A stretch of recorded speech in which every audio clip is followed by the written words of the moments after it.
¿Qué es conocimiento? ¿En qué consiste? Debemos distinguir entre conocimiento en sí mismo y los medios de conocimiento.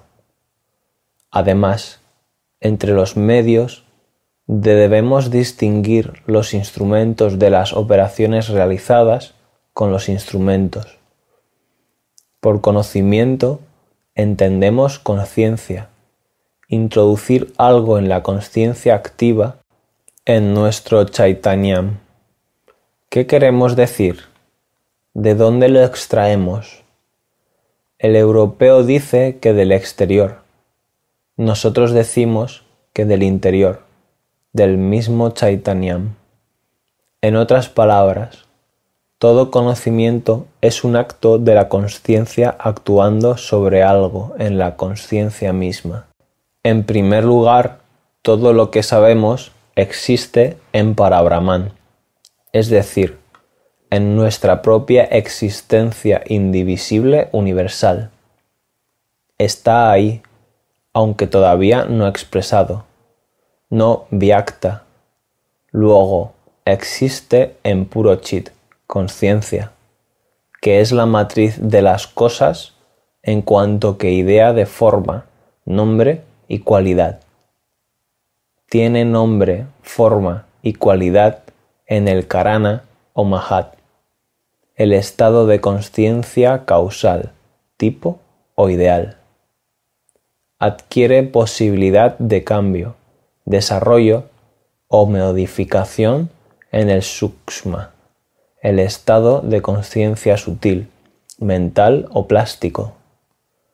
Finalmente, sufre el cambio, desarrollo, modificación o evolución real en el stula, el estado de conocimiento material o evolutivo. En el karana no existe evolución, nada cambia nunca, todo es eterno. El karana es satyam. En el sukshma todo es preparación para el cambio. Está lleno de imaginación o anritam. Por lo tanto, es swapna, no realmente falso, pero no aplicable inmediatamente al karana o stula. En el stula todo evoluciona.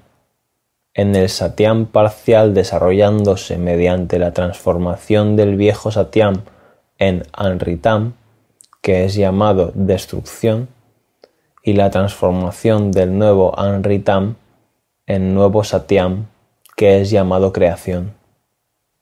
En el karana no hay creación, ni nacimiento ni muerte. Todo existe para siempre. El único cambio que se produce es de tipo a tipo, de perfección a perfección. Así, conocer es ser verdaderamente consciente del objeto en alguno o en la totalidad de los tres estados. El conocimiento del stula es ciencia. El conocimiento del sukshma es filosofía, religión y metafísica. El conocimiento del karana es yoga. Cuando un hombre conoce el stula, lo conoce con sus sentidos, es decir, con el manas. Conoce el sukshma con la razón o el intelecto inspirado. Conoce el karana como el jnanam o realización espiritual. Por lo tanto, el completo conocimiento consiste en tres operaciones. En primer lugar, el upaladhi, objeto o experiencia. En segundo lugar, la expresión intelectual de tu comprensión del objeto. En tercer lugar, el upaladhi subjetivo o experiencia espiritual. El científico comienza por el fondo y asciende, si puede, hasta la cima. El yogi comienza por la cima y desciende para una prueba perfecta hasta el fondo. Vosotros no sois científicos, sois sadhakas. Por lo tanto, cuando habláis de conocimiento, debéis entender el proceso. Percibís una cosa por experiencia subjetiva, bhava. Luego pensáis en ella y formuláis vuestra experiencia en artha y bhak, la combinación que forma el pensamiento. Verificáis o contrastáis vuestra experiencia por experiencia física u objetiva. Por ejemplo, veis un hombre. Queréis saber lo que es, lo que piensa y lo que hace. ¿Qué hace el científico o el hombre material? Observa al hombre, anota lo que dice, cuáles son sus expresiones de palabra y de rostro, cuáles son sus acciones, con qué clase de personas vive, etc. Todo esto es objetivo. A continuación, razona desde su experiencia objetiva. Dice, el hombre dice esto o aquello, por tanto, debe pensar de esta forma o de la otra forma, o debe tener tal y tal carácter. Sus acciones muestran lo mismo, su rostro muestra lo mismo. Y así sigue razonando. Si no obtiene todos los datos necesarios, los completa desde su imaginación o desde su memoria, es decir, desde su experiencia de otros hombres o de sí mismo o de la vida humana tal como la ha leído en libros o la ha escuchado de otras personas. Percibe, observa, contrasta, compara, deduce, infiere, imagina, recuerda y al resultado completo le llama razón, conocimiento, hecho. En realidad, ha llegado a una probabilidad, ya que es imposible para él estar seguro de que sus conclusiones sean correctas o de que algo sea verdaderamente correcto en su pensamiento, excepto la observación real, las percepciones de su vista, oído, olfato, tacto y gusto. De cualquier cosa que vaya más allá de esto, el hombre material desconfía. Nada es verdad para él excepto aquello que observa con sus sentidos o aquello que concuerda con sus percepciones sensoriales. Ahora, ¿qué hace el yogi? Simplemente se pone a sí mismo en relación con el propio objeto, no con su forma, nombre o cualidad, sino con él mismo. Puede no haber visto nunca la forma, ni oído su nombre, o tenido la experiencia de la cualidad, pero aún así puede conocer el objeto, porque es el objeto en sí mismo, se halla en el yogi mismo y es uno con él, es decir, en el Mahakarana del hombre. Ahí todo desemboca en el Atman, y es tan enteramente una sola cosa con el Atman que, por el mero hecho de estar en contacto con él, yo puedo conocerlo todo acerca de él. Pocos yogis alcanzan este estado, pero, sea como sea, aún en el karana puedo ponerme en relación con el objeto y conocerlo mediante bhava. Me pongo a mí mismo, a mi alma, en relación con el alma del hombre que estudio o del objeto que estudio. Prajna en mí se hace una con la prajna en él o en ello. ¿Cómo hago esto? Simplemente siendo pasivo y encarándolo en mi buddhi. Si mi buddhi es pura o está lo suficientemente purificada, si mi manas es shanta, alcanzo la verdad sobre él. La alcanzo mediante bhava, mediante la realización espiritual o subjetiva. Después debo hacer que el objeto alcanzado aparezca de forma clara y precisa. Para hacerlo, debo establecerlo de forma intelectual en mi mente, es decir, debo pensar en él. Tengo en mí mismo estas ideas de las que estoy hablando como conocimiento no expresado. Toman la forma de palabras, vak, y adquieren un significado preciso, artha. Esto es pensamiento. La mayoría de gente piensa de una forma imprecisa, expresando a medias el objeto en un vak imperfecto y un artha parcial.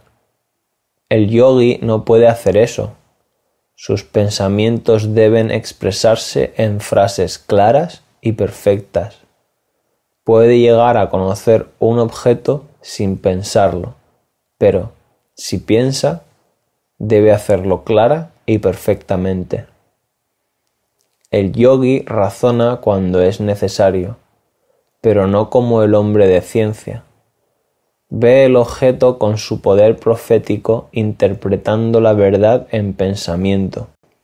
El pratyaksha le da el artha, la inspiración le da vak, la intuición le da la conclusión correcta acerca de ello, el correcto siddhanta. Viveka le defiende del error. Contempla la verdad a través de estas 4 operaciones simples perfectamente pensadas. Si tiene que discutir, las intuiciones le dan los argumentos lógicos. No tiene que proceder penosamente de un silogismo a otro como hace el lógico. Finalmente, verifica su conocimiento con los hechos del mundo objetivo. Ha visto la verdad acerca del hombre simplemente mirándole a él o a su idea. Ha pensado sobre ello con claridad y ahora compara su idea con la acción, las palabras del hombre, etc. No para probar su verdad, ya que sabe que la acción, la palabra del hombre, etc., expresan solo parcialmente al hombre y confunden al estudiante, sino para ver cómo la verdad que conoce del karana se desarrolla en el stula. Confía en la vida objetiva del hombre solo en la medida en que esté de acuerdo con la verdad más profunda que él ha alcanzado por medio del yoga. Observad la inmensa diferencia. La única dificultad es que vosotros habéis sido acostumbrados a usar los sentidos y la razón subordinando y casi excluyendo las facultades superiores. Por ello encontráis difícil activar las facultades superiores. Si tan solo pudierais partir desde el principio, con el bhava, el atmanjnana, qué fácil sería. Todavía puede ocurrir, pero primero tenéis que liberaros de la buddhi inferior, de los indriyas en el manas y despertar la actividad de las facultades superiores. Ellas verán por vosotros, oirán por vosotros, igual que piensan por vosotros. Primero, pues, corregid vuestros sanskaras, entended intelectualmente lo que os he dicho y lo que todavía os diré. Luego, usando la voluntad, mantened la razón, la imaginación, la memoria, el pensamiento, las sensaciones suficientemente en calma para que la buddhi superior se conozca a sí misma como algo separado y diferente de estas cualidades inferiores. Cuando la buddhi superior se separa a sí misma y se vuelve más y más activa, la inferior, ya desalentada, se volverá menos y menos activa y finalmente no os molestará más. Por lo tanto, la voluntad primero, luego por la voluntad, por Shakti, el Jnanam, primero Kali, luego Surya. Explicaré las diferentes facultades cuando haya terminado con el resto del sistema. Si a los hombres les bastase con permitirse la razón, la memoria y la imaginación, la purificación de la buddhi y el desarrollo de las facultades superiores, sería una tarea fácil. Pero existe otro medio de pensamiento con el que condescienden habitualmente y ese es el manas. El manas es un órgano receptivo. Recibe las imágenes expresadas por el ojo, el oído, etc. y las transforma en lo que los europeos llaman percepciones, es decir, las cosas percibidas. Además, recibe las ideas, imágenes, etc. enviadas desde el vijnana hasta el chitta y las pasa a este último órgano. En tal proceso, estas cosas se transforman en lo que se llama conceptos, es decir, cosas concebidas o pensadas. Por ejemplo, cuando la mente ve la imagen de un libro y dice un libro, ha captado una percepción de algo cuyo nombre concibe, esto es, pensamiento sensitivo. Cuando dice un libro contiene lenguaje, esto es un concepto que va más allá, pensamiento intelectual. Uno simplemente pone cosas sentidas en palabras, el otro pone pensamientos en palabras. Percepción y concepto juntos constituyen lo que se llama entendimiento. La razón, de acuerdo con la idea europea, simplemente ordena percepciones y conceptos y extrae de esta ordenación conceptos nuevos y más elaborados. Muchos creen que los conceptos son simplemente percepciones agrupadas y convertidas en lo que se llama pensamiento. De acuerdo con esta idea, todo pensamiento es simplemente organización de sensaciones en términos de lenguaje. Incluso cuando yo imagino un ángel, simplemente pongo juntas una figura humana y las alas de un pájaro y doy un nombre a la combinación, ángel. Incluso cuando hablo de cualidades abstractas, por ejemplo, virtud, valor, etc., no estoy pensando nada más allá de la sensación, sino simplemente concibiendo una clasificación de sensaciones y acciones virtuosas y valerosas puestas juntas y etiquetadas con el nombre de virtud o valor. Todas estas ideas son correctas en lo que se refiere al manas o al entendimiento. El manas es un órgano de sensación, no de pensamiento. Atrapa pensamientos en su camino desde la buddhi hasta el chitta, pero al hacerlo los transforma en materia de sensaciones, como se ha descrito más arriba. Los contempla desde el punto de vista de las sensaciones.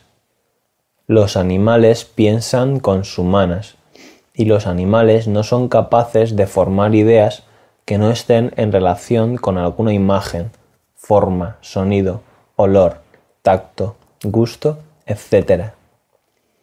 Están limitados por sus sensaciones.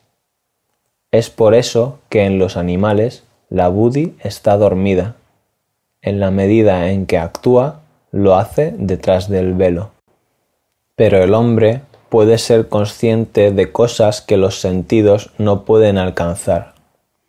La prueba de esto puedes tenerla diariamente, cuando el poder yógico está desarrollado. El solo hecho de que el hombre pueda ver con su buddhi la verdad acerca de algo que jamás ha visto o conocido anteriormente es suficiente para destruir la idea materialista del pensamiento. Dicha idea es solamente verdad respecto al manas.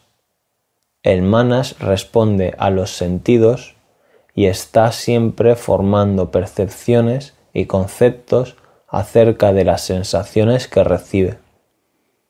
Estas ideas se las proporciona a veces el mundo exterior, a veces la memoria pasiva en el chitta, a veces la buddhi.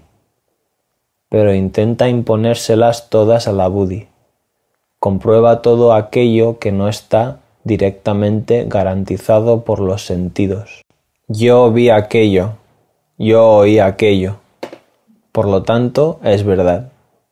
Este es el razonamiento del Manas.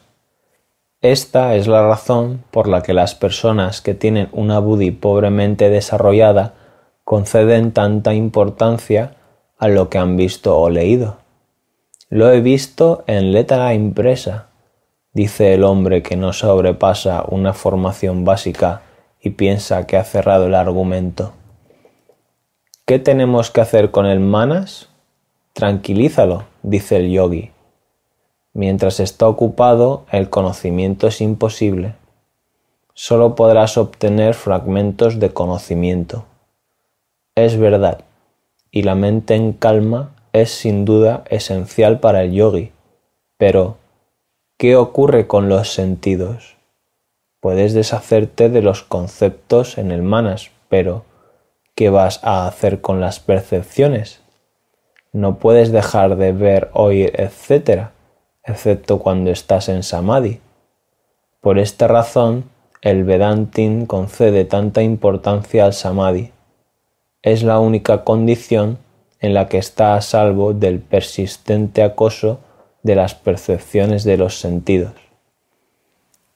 Pero si solo puedes ejercitar el conocimiento cuando estás en Samadhi, tendrás que convertirte en un asceta o un recluso, o un hombre que abandona la vida o el pensamiento. Esto es algo que divide la humanidad del mundo de Dios en dos y establece una división antinatural en lo que debería ser indivisible. El tántrico sabe que ello no es necesario, que el samadhi es un magnífico instrumento, pero no el único. Organiza su antakarana de tal modo que puede conocer cuando está paseando, hablando, actuando, durmiendo, haga lo que haga. ¿Cómo? No solo aquietando la actividad conceptiva del Manas, sino transfiriendo a la buddhi su actividad perceptiva. En otras palabras, él ve, oye, etc., no con los sentidos en el Manas, sino con el indriya, sentidos en la buddhi. Date cuenta de la diferencia que esto implica. No solo ves mucho más perfecta, minuciosa y fielmente que antes, sino que eres capaz de apreciar colores, formas, sonidos, etc., de un modo completamente nuevo. Y además eres capaz de captar el alma, la guna, la cualidad esencial y la emoción de una cosa en el momento en que la percibes.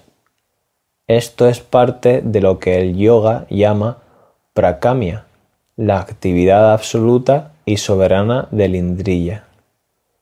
Por lo tanto, cuando el yoga es perfecto, no estarás perturbado por el manas. Dejará de percibir. Será simplemente un pasaje, un canal para las cosas desde la buddhi hasta el chitta. Hay muchas formas de producir esto, pero la mayoría de ellas adolecen de este defecto. Consiguen aquietar la parte pensante del manas, pero la parte perceptiva retiene su actividad inferior y perturbadora.